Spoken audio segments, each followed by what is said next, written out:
Olá pessoal, vamos entrar agora no conceito analítico de crime, vamos analisar todos os elementos do crime e eu vou te dizer pessoal, a gente entra agora numa matéria que a gente não sai mais. É uma matéria que a gente vai permanecer durante todo o curso porque nós vamos ver todos os elementos do crime.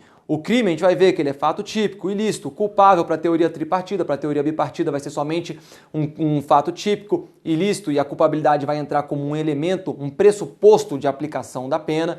Então tudo isso a gente vai ver a partir de agora. E nós vamos começar lá pelo fato típico. O que é interessante e a gente precisa saber é que dentro de cada um desses elementos existem vários outros. Então dentro do fato típico existem vários elementos que nós precisamos analisar. E os artigos do Código Penal, que a gente vai ver do artigo 13 em diante, eles vão trazer exatamente disposições sobre cada um desses elementos. Então vocês vão notar agora que a gente vai tratar de uma parte muito doutrinária, que é extremamente cobrada em prova, e uma pouca parte, uma pequena parte da lei. Então a gente vai ter aqui, às vezes, uma aula inteira tratando somente de um artigo, ou às vezes uma aula inteira em que a gente nem sequer vai entrar em um determinado artigo, mas que é cobrado na sua prova. Beleza, pessoal? Então a gente vai passar para essa análise e eu quero apresentar para vocês aqui, antes de qualquer coisa, esse conceito analítico. Nós temos então, vamos falar sobre a teoria do crime.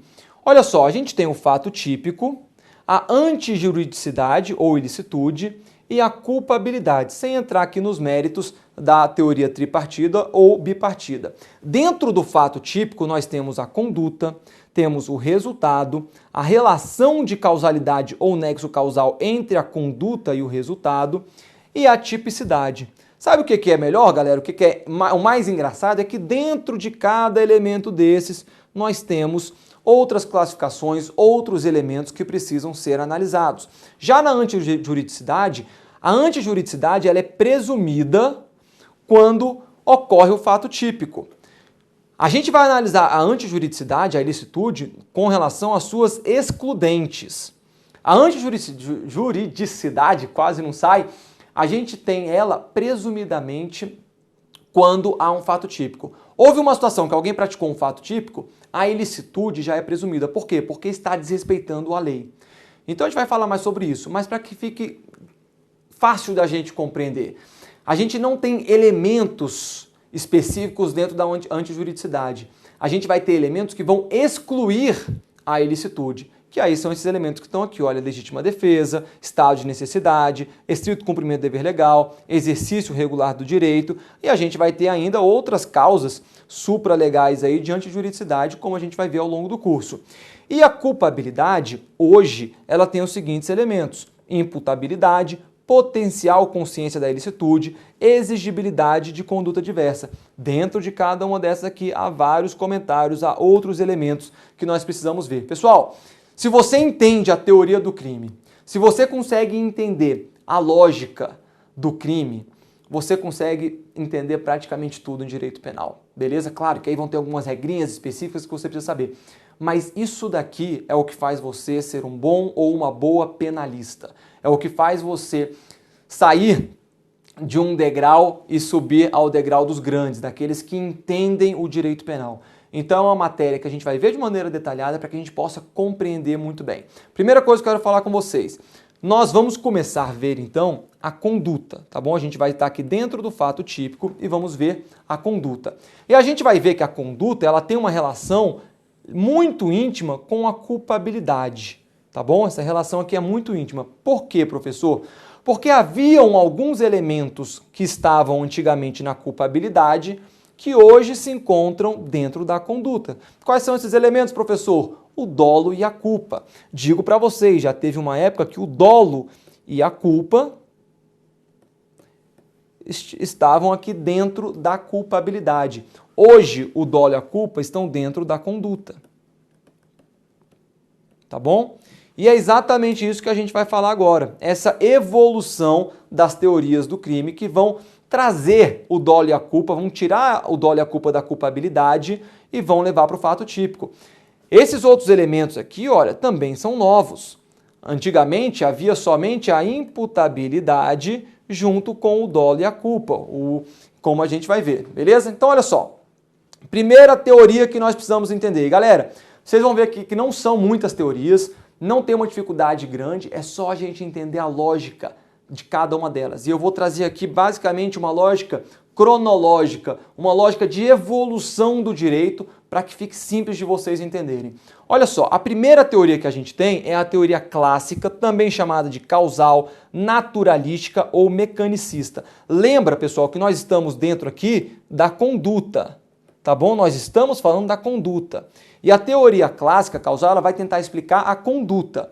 Olha só, por quem que ela foi idealizada? Por Franz von Liszt e por Ernst von Belling e Gustav Hardbrut, no início do século XIX, tá bom? Então aí ela é mais antiga. O crime, e aqui está o entendimento da teoria clássica, o crime deve ser explicado sob uma ótica científica, natural, sob uma relação de causa e efeito. Afasta elementos psicológicos para explicar a conduta. Pessoal, a gente está falando aqui do início do século XIX. Era um momento que a ciência estava evoluindo, novas teorias.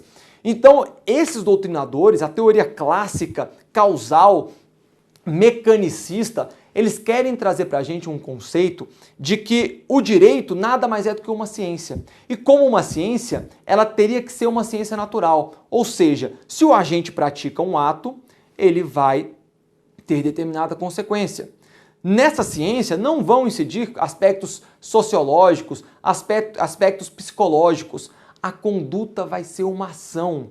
O agente pratica uma ação, será uma conduta. Olha aqui como é que então eles vão demonstrar o fato típico. O fato típico ele vai ser composto pela conduta, pelo resultado, pelo nexo causal e pela tipicidade. Ué, professor, exatamente como hoje? Sim. Isso daqui não mudou. O que vai mudar é o que está dentro da conduta. Para a teoria clássica causal, o dolo e a culpa não vão estar dentro da conduta.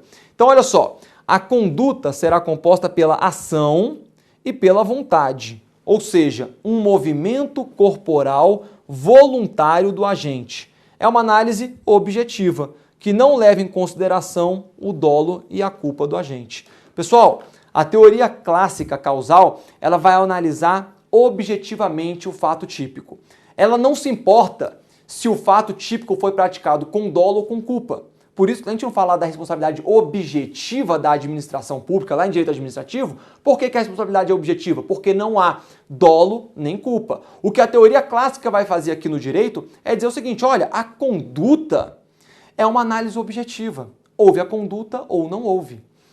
Então, para a teoria clássica, pessoal, atenção, o que ela faz? Ela tira uma fotografia do momento, tá bom? É assim que os doutrinadores chamam.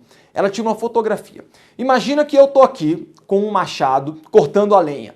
Tô num local ali adequado para cortar a lenha e tô lá, batendo meu machado, cortando a lenha, todo feliz. De repente, vem um desavisado correndo, tropeça e cai exatamente em cima da madeira que eu tô cortando. Neste instante, eu com meu machado desfiro um golpe na intenção de cortar a lenha, só que acabo cortando o pescoço, a cabeça dessa vítima. Pessoal, qual que é a fotografia do resultado? Você tira uma fotografia, imagina isso na sua cabeça. O que aconteceu?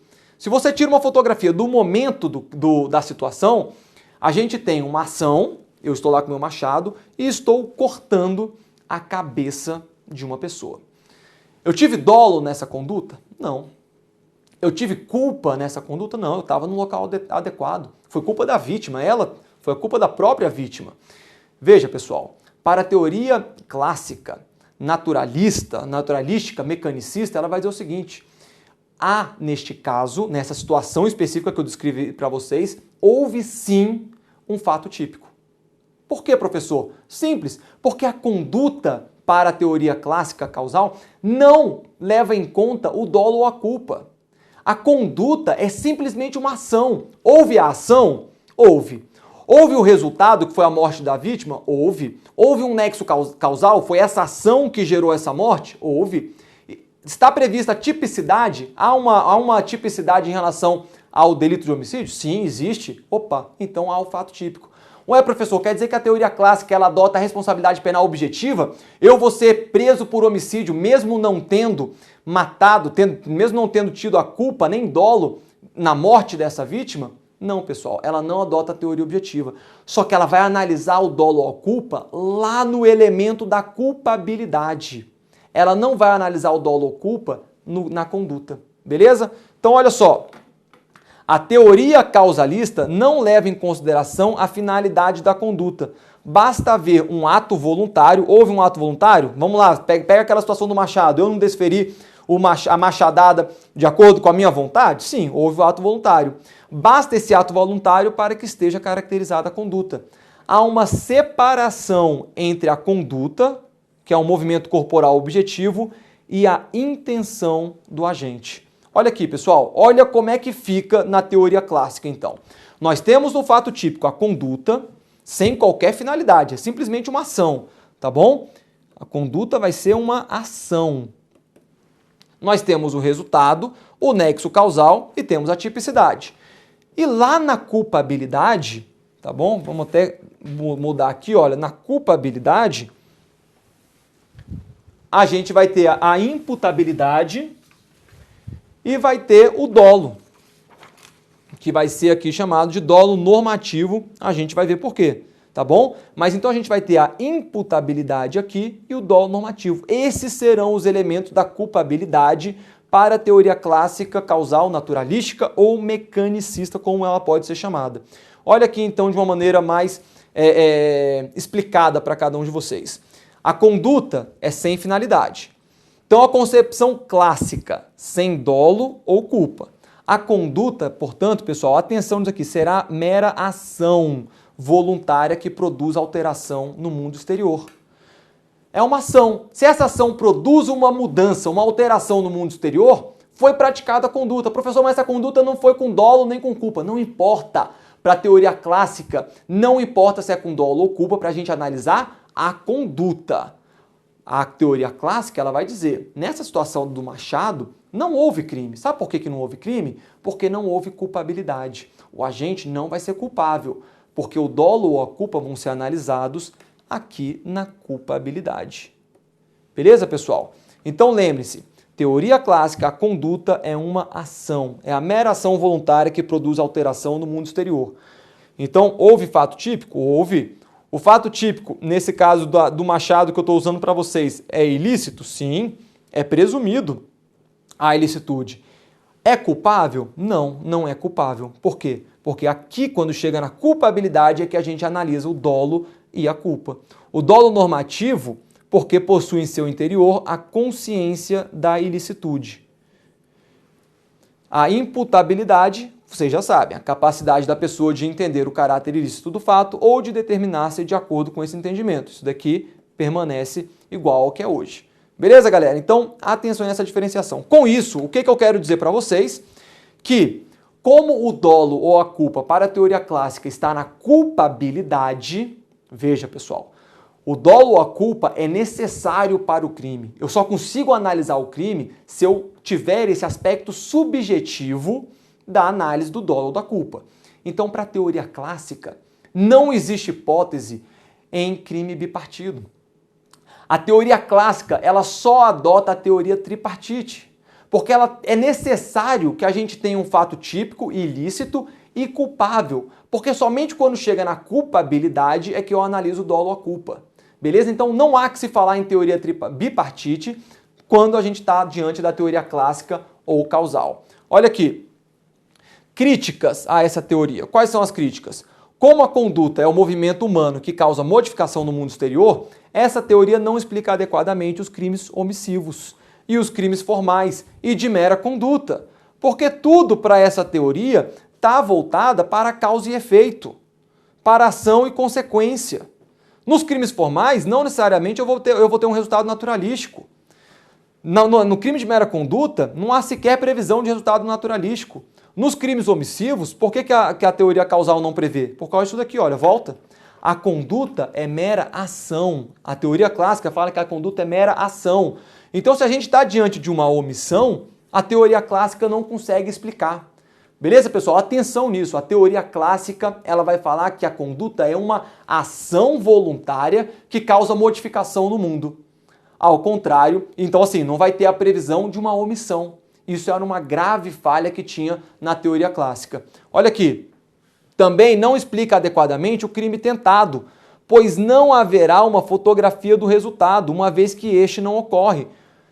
Se a teoria clássica ela é causa e efeito, ela é ação e consequência. Se a consequência não ocorre, se o resultado naturalístico não ocorre, como é que você vai explicar o crime tentado?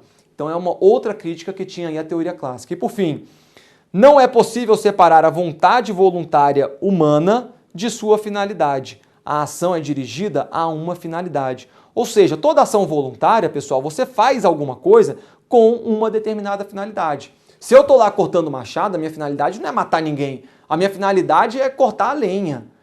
Então essa daqui vai ser a crítica da teoria finalista que nós vamos ver daqui a pouco. A teoria finalista, ela vai dizer que a ação ou omissão, o comportamento humano voluntário tem que ser dirigido a uma finalidade. Beleza? Mas então essa daí era outra crítica que tinha aí a teoria clássica, causal, naturalística ou mecanicista. Aí surge a teoria neocantista. Pessoal, eu prometo que não são muitas teorias, tá bom? Mas essa teoria neocantista ou causalista neoclássica, pode ser chamada assim também, ela vai complementar a teoria clássica. Vamos lá, ela foi idealizada por Edmund Mesmer no início do século XX. Ela possui os mesmos fundamentos da teoria clássica ou causal. Então, a teoria neocantista, aquilo que a gente viu, o quadro lá do fato típico, o dolo e a culpa lá na culpabilidade, legal. Isso daqui, a teoria neocantista, ela vai concordar 100% com a teoria clássica, beleza? Então a gente não precisa descobrir muita coisa diferente não. O detalhe diferente que ela vai ter é isso daqui. Se liga. A conduta deixa de ser uma ação. A conduta não é simplesmente uma ação, ela é um comportamento. Com isso, meus amigos, a teoria neocantista ela engloba a omissão. A gente não falou que uma das críticas à teoria clássica era exatamente a ausência da previsão em relação à omissão? Por quê? Porque a teoria clássica ela falava que a conduta era uma ação. Vem a teoria neocantista e fala a conduta não é somente uma ação, a conduta é um comportamento. E esse comportamento pode ser uma ação ou uma omissão.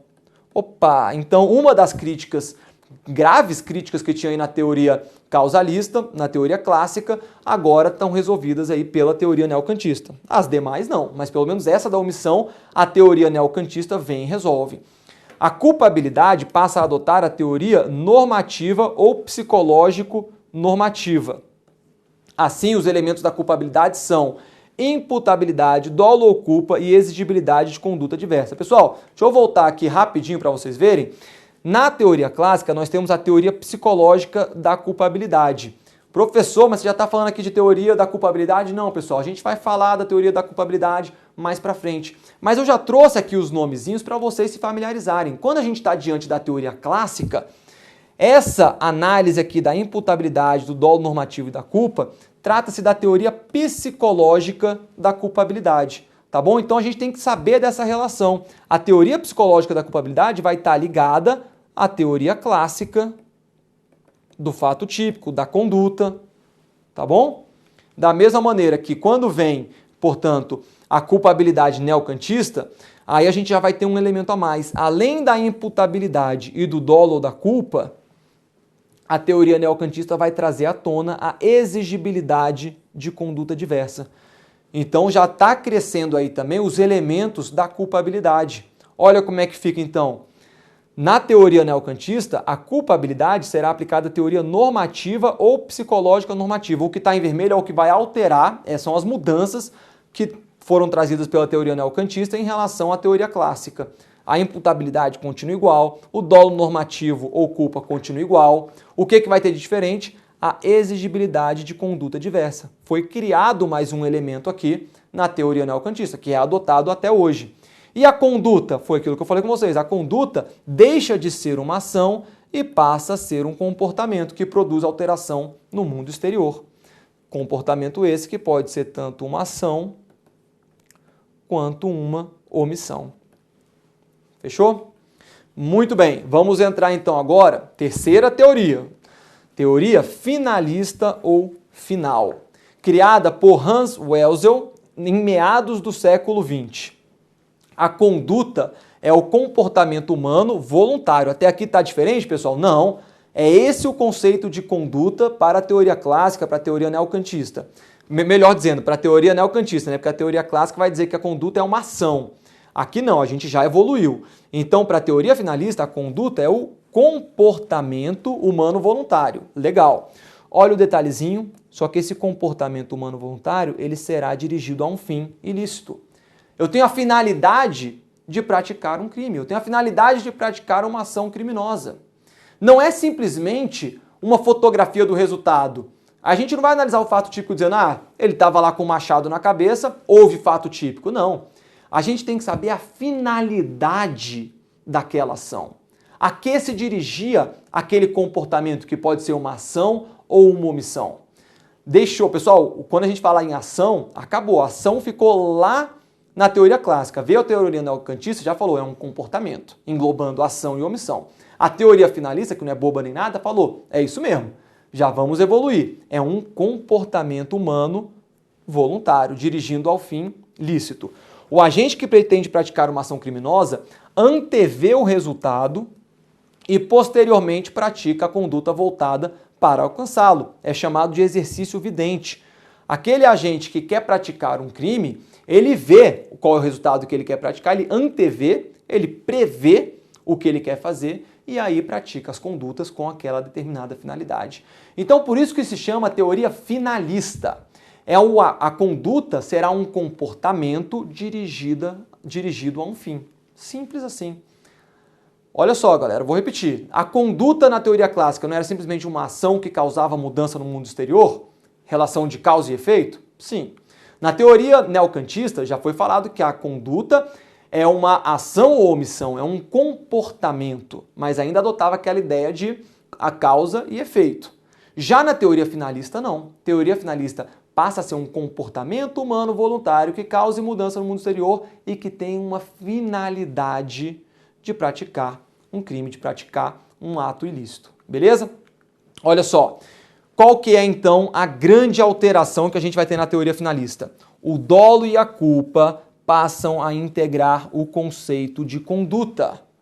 Para a teoria finalista, se a conduta ela é dirigida a um fim, eu tenho que saber que fim é esse. Eu tenho que ter dolo na minha conduta, ou culpa. Então a conduta não é simplesmente um comportamento humano voluntário. A conduta vai ser um comportamento humano voluntário dirigido a um fim. E aí eu preciso ter os elementos do dolo e da culpa para integrar a conduta. Olha só, a culpabilidade agora, sem os elementos do dolo e da culpa, passa a ser denominada culpabilidade vazia. Pessoal, o dolo e a culpa não ficava na culpabilidade? Saiu da culpabilidade, vai embora de lá. Teoria finalista fala, não tem nada a ver o dolo e a culpa ficarem na culpabilidade. O dolo e a culpa, eles têm que ir para a conduta. Eu não posso separar a vontade do agente, o ato voluntário dele, o comportamento voluntário do dolo e da culpa. Isso está intrinsecamente relacionado. Essa vontade, esse comportamento voluntário é dirigido a um fim. Ninguém faz alguma coisa só por fazer. É dirigido a uma finalidade. Essa finalidade vai ser analisada sob a ótica do dolo e da culpa. Simples assim. A teoria finalista, então, tira o dolo e a culpa da culpabilidade, e aí a culpabilidade passa a ser chamada de uma culpabilidade vazia. Por quê? Porque não tem mais dolo e culpa.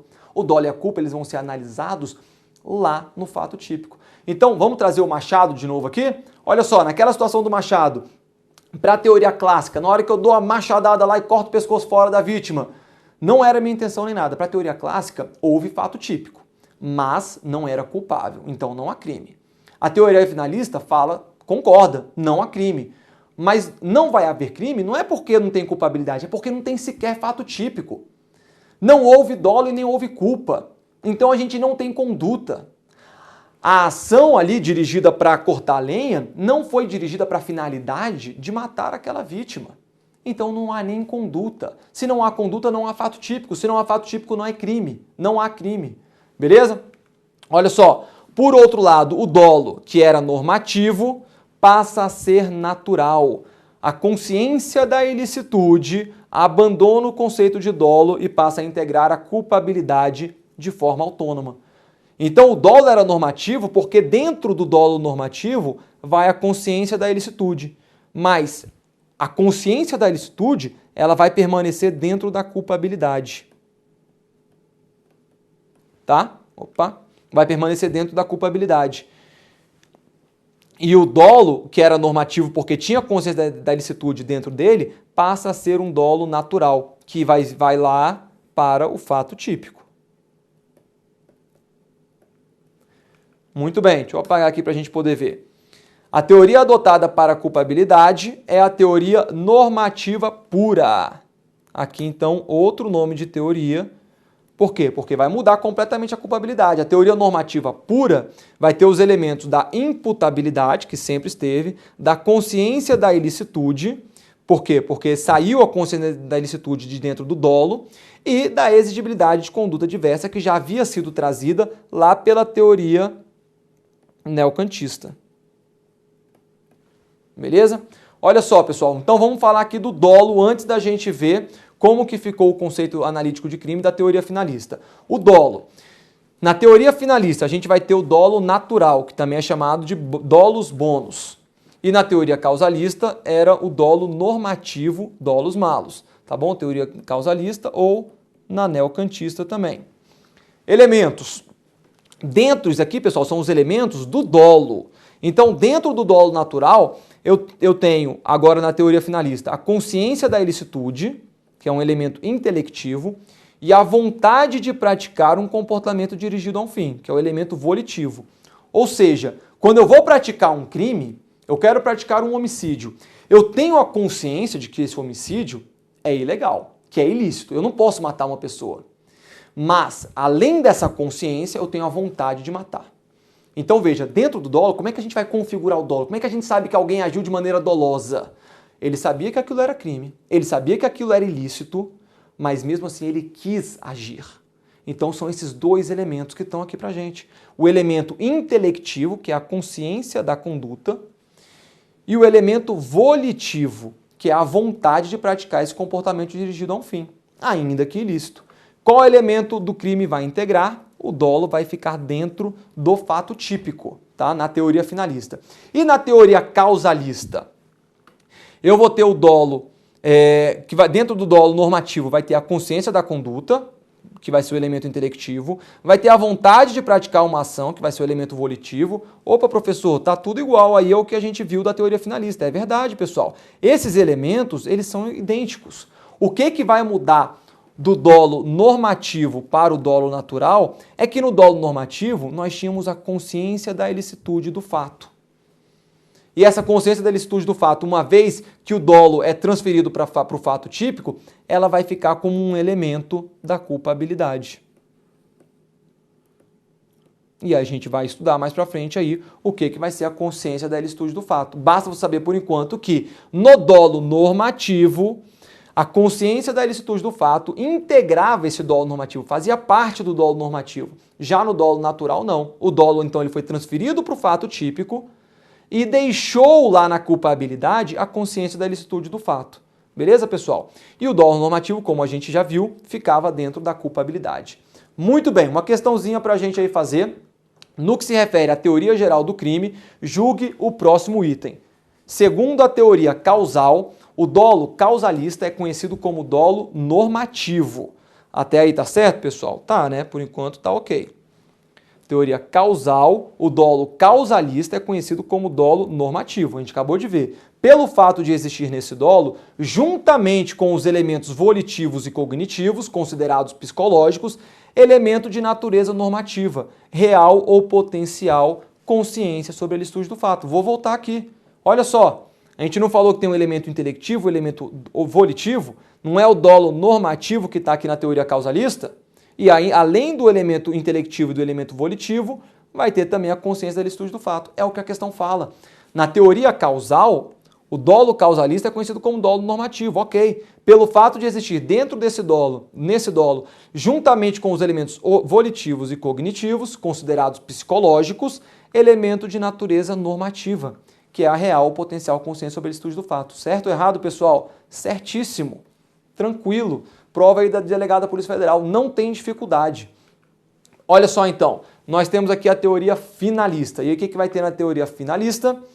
Fato típico, ok, ilícito e a culpabilidade, ok. Olha só, a conduta agora, a gente vai ter o dolo natural e culpa vão integrar a conduta. Tá bom, pessoal?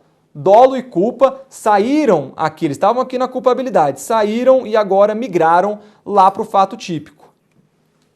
E aí, na culpabilidade, a gente vai ter uma teoria normativa pura, com os elementos da imputabilidade, que a gente já viu, exigibilidade de conduta diversa e potencial consciência da ilicitude.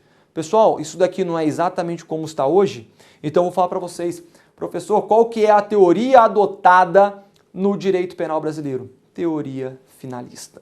Beleza, pessoal?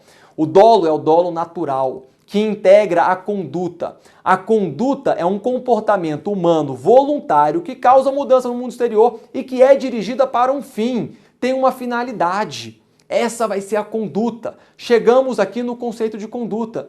E a culpabilidade? A culpabilidade vai ser de acordo com a teoria normativa pura. E aí que nasce aquela grande celeuma que muitas pessoas se preocupam. Adota-se no Brasil a teoria bipartite ou tripartite? Para alguns doutrinadores será uma, para outros doutrinadores será outra. Isso daí a gente não precisa se preocupar. O que eu quero que a gente se preocupe é porque numa prova discursiva para delegado de polícia, pode te perguntar o seguinte: a teoria finalista, ela deve adotar um conceito bipartido ou tripartido de crime? E sabe o que você vai responder? Ambos. A teoria finalista pode adotar qualquer um dos dois. E é por isso que no Brasil hoje há essa discussão, porque a gente adota a teoria finalista. Veja, o conceito do crime ele vai ser um fato típico e ilícito, mas para alguns doutrinadores ele será um fato típico, ilícito e culpável. Por que a culpabilidade pode ou não integrar o conceito de crime? Porque o dolo e a culpa, que antes estavam na culpabilidade, eles têm que integrar, é obrigatório que integrem o conceito de crime. Mas como agora eles vieram para o fato típico, alguns doutrinadores falaram, todos esses outros elementos, a imputabilidade, a exigibilidade de conduta diversa e a potencial consciência da ilicitude, são meros pressupostos de aplicação da pena. Tá bom, pessoal? Então, professor, preciso me preocupar se eu adota no Brasil a teoria tripartite ou bipartite? Não. Mas eu quero que você se preocupe em entender essa evolução da teoria causalista, passando pela neocantista até chegar na teoria finalista. Beleza? Olha aqui, pessoal. Então, nós temos uma dimensão objetiva do fato típico, que vai ser a conduta, o resultado, o nexo causal e a tipicidade.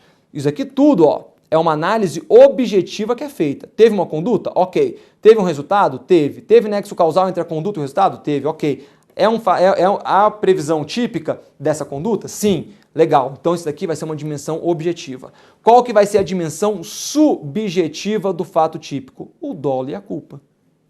É aqui que a gente vai analisar a conduta do agente, se houve dolo ou culpa. Beleza, pessoal? Bem tranquilo. Quais são as críticas à teoria finalista? Primeiro, não explica adequadamente os crimes culposos, uma vez que nestes crimes a conduta não se dirige a um resultado naturalístico produzido, uma vez que este é involuntário. Tá bom, pessoal? Poxa, a teoria finalista não é perfeita, professor? Não, a teoria finalista não é perfeita.